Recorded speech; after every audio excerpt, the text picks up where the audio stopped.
Welcome to the Exhale this evening, and I'm very, very glad to introduce you to amazing people who are going to be talking to us this evening about what it is like to change trajectory of a story halfway through. Katrina McGuinness, to begin, she is the lady in the group. Katrina, or also known as Katie, welcome, good evening to you. Thank you for joining us. Gwendolyn, thank you so much for inviting me onto this amazing series that you've been running. I've been watching various other webinars that you've hosted through it, and it's a beautiful idea. So good for you. Good for you. I am the Director of Artistic Planning for the Indianapolis Symphony Orchestra. And I've been there as their director since January 2017. But prior to that, I was the Manager of Artistic Planning for the Pittsburgh Symphony Orchestra. The two gentlemen joining me on this call are far superior musicians than I was. You certainly could not have called me a professional musician. I was a student. I was a pianist from the age of 4. I studied with the Irish pianist John O'Connor starting at the age of 12. And really through my whole life, that's all I knew and all I was going to be. I did my bachelor's in piano performance at the Royal Irish Academy of Music in Dublin. Then I was awarded a Fulbright scholarship to go and pursue my master's degree at Indiana University Jacobs School of Music in Bloomington, Indiana. So I was there for 2 years and stayed on for a third year to do a performance diploma. And it was actually during my time there that I realized the dark side, as people like to call it, existed. So I explored that a little bit while I was at IU. And I took a couple of extra credits through my performance diploma in that third year and taking classes in arts administration. So I dipped my toes a little, but I wasn't quite ready. And then I moved back to Dublin to pursue my doctorate in piano performance, again with Irish pianist John O'Connor and Thrace Fahy. Clearly having a conversation with him one time and saying, I don't know if I really am in the right field right now. I don't know if I want to be yet another pianist. And I was never going to be the level that Matthew and Ashley are. Absolutely not. Probably played chamber music a lot with my younger sister, Gina Maria McGuinness, who's a fabulous violinist in Switzerland. And I probably would have done stuff with her and maybe taught a little bit. But I thought, do I really want to be yet another pianist in this industry? Or do I actually want to make a difference? And then in January 2017, I was offered the job as Director of Artistic Planning for the Indianapolis Symphony Orchestra. So it's been an interesting path, but a little different to Matthew and Ashley's, I'm sure. And I hope what I can offer on this webinar is inspiration for young musicians, for students, to know that performance is not the only path that they can go down. Thank you very, very much. Welcome to this. Thank you for joining us today, Matthew. Could I ask you to tell us a little bit about yourself for those who potentially haven't met you before? People didn't really understand that there's a whole machine behind careers. Like, it was meant to be beneath you as a musician to understand how that might work. And I was actually always fascinated with it. I remember there was a class when I studied at Curtis Institute in Philadelphia back in the late 90s. There was a class called 20th Century Musician, meant to set you up with some kind of knowledge for this. It was basically the point of it was, how do I become the most famous violinist in the world? Found myself more and more interested in business. That became a massive kind of hobby for me. And it was about 15 years ago that I started this record label as really completely as a hobby. And a lot of people, including my manager at the time, I don't know, pretty silly idea. And it wasn't, I was very lucky that I persuaded, very early in the days of the record label, I persuaded my management company to buy into the record label and to help me turn it into something. Not just the traveling, but just the sort of the nature of being a performer, of having a career, trying to sustain a career. And I just didn't enjoy it. At a certain point, 3 years ago, I decided to change, and I decided to take over from this lady who was running the record label and do it full time. And I thought, yeah, this is great. I'll just carry on playing some concerts, and that'll be really, it'll be perfect. I'll do both for a while, and that pretty quickly became obviously not what I wanted to do, because the more that was happening with the record label, the less I wanted anything else happening. And finally, I said, okay, let's leave the management. A year after that, I said, you know what? Let's just actually make this a thing. Let's hang up. I'll give my violin back. I will quit my teaching job. I will do this properly. I don't think I ever enjoyed it as much as I enjoy what I do now. I think I can say that. Thank you, Matthew. That's a fascinating story. You speak of Ash, and with that you mean Ashley Was, the third on our panel this evening. Good evening. But can you perhaps explain a little bit where all of this is coming from in your case? My background was a conventional one in many ways. I was from a non-musical family, but I showed a bit of talent quite early on and went to a specialist music school. I was sort of swept along, somebody who showed obvious potential, obvious talent, and as a result, I was just kind of taken on this journey without anybody really ever asking me if it's what I wanted to do, and without me ever really asking myself. And for a number of years, I was just out there traveling, and never really had much of an opportunity to stop and breathe and really consider the possibility of doing anything else. But then I remember when I was 30, when I hit the big 3-0, a couple of really key things happened to me. Firstly, I was invited to run a chamber music festival, and it was the first time I'd ever really been involved, and this has already been touched upon this evening, in the kind of background of organising events. Previously, I just turned up, played, left, and that was it. That was job done, essentially. I remember so vividly the first concert of my first festival, and it was by far the most rewarding experience I'd had in my career. In fact, whilst I was putting that program together, I was on tour in the States. I had a 6-week concert tour in America. And I remember the last concert I played was actually at Carnegie Hall, and it was, a huge dream of mine to play there. It was one of those great ambitions, and I was so excited to be finally realising it. And yet, when I got there, I was actually really, really ill, physically ill, and almost had to cancel. But I was just utterly exhausted. And I remember sort of thinking at that time that my body was trying to tell me something and my brain wasn't quite able to process. And I think it was the first point, something about that, being part of that experience for that length of time. That was the first time I actually really had the opportunity to reflect on what I was doing and whether or not I really wanted to do it.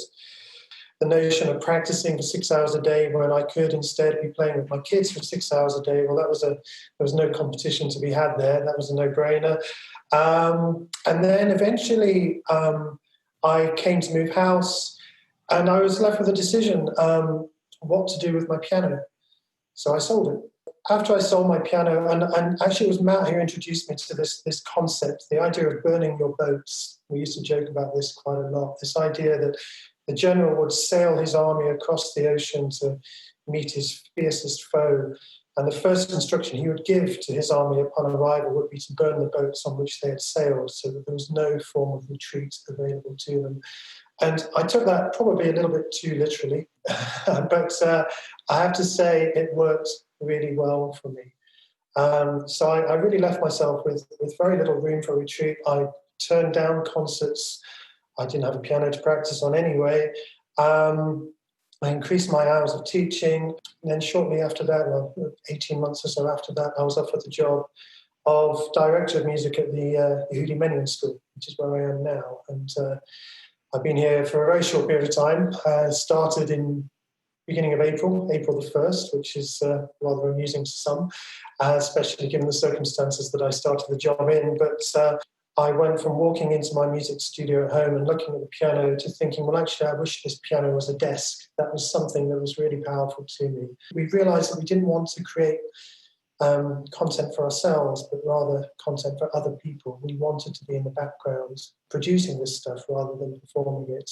Thank you very much, Ashley. So on that note, I found the following image on the internet.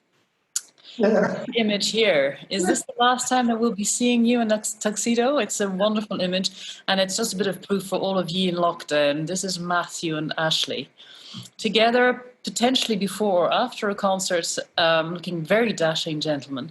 The life you led as a musician, was that so nail-biting enough that what you're doing now is a dog by comparison? I love my piano now. It kind of has, now being on this side of the business, I find it really thrilling to be able to help bring music to a variety of people. And especially in the US right now, we're really struggling with classical music, and that for me is the most exciting part, is getting audiences to come in through the door, hear a piece of music that they may not have ever heard before, whether it be because it's contemporary or it's just never performed, and then leaving saying, wow, I loved that symphony, especially when I see it with young kids. They are the ones that are going to carry us through the next generation and be our patrons and be our donors and be board members and all of that stuff. So that's the thing that I love most about it. And I think in a way I've got to earn the trust of the kids here. But I think my slightly sort of eclectic tastes and experience of the industry, it's a shock to them. And it's going to take a while for them to trust me in my message. But the one thing that I want to achieve, if you ask me one thing that I sort of dream of achieving more than anything else, it's a greater awareness of what the concept of a successful career in music might be. I was asked to play for the first time at BBC Proms, and again, it was a massive moment in my life, huge ambition come true as a British musician. That's kind of the pinnacle, really. And I just had this horrific feeling in the pit of my stomach, this feeling of impending doom. I couldn't think of anything I wanted to do less at that moment than actually do the concert that I was scheduled to do. Over the course of my life up until that point, I always had more of a buzz from being asked to do a big date than I actually got from doing it. Funnels down this solitary route, unless, of course, it's really the route that they themselves wish to take. Thank you, Ashley. That is hugely powerful. And I think that coming from outside, has it got to do with the glory of the applause and the possibility of some form of status as a human being, as a musician? And is that overtaking the love and passion that we might have for music? You learn so little transferable skills when you're training to be an instrumentalist. You learn pretty much to play your instrument. And I've had to teach myself everything that I've learned. Wake up and think about Bach, or you can wake up and read through a contract. Producing something out of your creative idea is the same, but it's. I mean, I joke that artists are a very frustrating kind of client base, if you like, because they don't have any of the skills that normal people learn, like just how to reply to an email or how to, how to just sort of make a list. And from the MBA books I've read, that they teach you how to just actually make stuff happen. You mentioned it before, Gwendolyn, that people are really, really wondering, like, what else is there? Like, what else could I possibly do? Go ahead. I was going to pick up on that whole issue of that sort of very blinkered-focused approach. And actually it was a mutual contact of Matt and mine, who said to us at one point, the moment that as a musician, and this was a musician who then went off to do something else, the moment you open your mind to the possibility of doing something else is the moment that it's kind of game over. You're teaching at the Menuhin School, and I'm assuming that is in homage to Yehudi Menuhin, who himself was a hugely open-minded person who was laughed at when he first began doing yoga out here in the West. Hugely open-minded. He educated himself on a number of issues. He went off to Switzerland to a tiny place called Gstaad, where he decided to just meet with a bunch of his mates and play chamber music against the grain in tiny venues, and having absolutely no interest at the time for commercial success. Would you imagine that it's perhaps time to get close to that genuine ideal? I do. I actually really do. And I think one of the things that attracted me to this particular school was that sort of central ethos that Menyon had. I mean, if you actually think about him as a figure in music, he was one of the most open-minded, as you said, ahead of his time figures that there was. You know, a remarkable man in many ways. For us as musicians, we have to be open-minded in that way. And I have to say, you know, when we did theatre shows, for example, walking out onto a stage and telling a joke and actually have people laugh at it, you know, it was a really great thing. It was a totally different crowd. It is so important for musicians as students to be entrepreneurial. It's heartbreaking, actually, because I think we lose a lot of musicians because the training is such that it is one path. And I think we lose a lot of musicians because of this one track. Getting into the artistic field where you are programming, where you are casting for an opera, or you are deciding who the conductor is going to be, who the artist is going to be, you do have to have that sense of musicianship and artistry. You can go into the management side and really be so creative. Do you try to give space to young rising stars, to young talent, to unknowns? Do you follow the rule of, well, if we can't fill the hole, we're not taking this person? Or do you, this is, you're shaking your head. So tell us a little bit more. I don't. I firmly don't take that approach. In the US, it is not the artist necessarily that is the person filling the hole. It's the program. If you were a musician, you have that ability to raise true talent, and then you can be the voice and the advocate for that talent getting up on the stage to be seen by the public.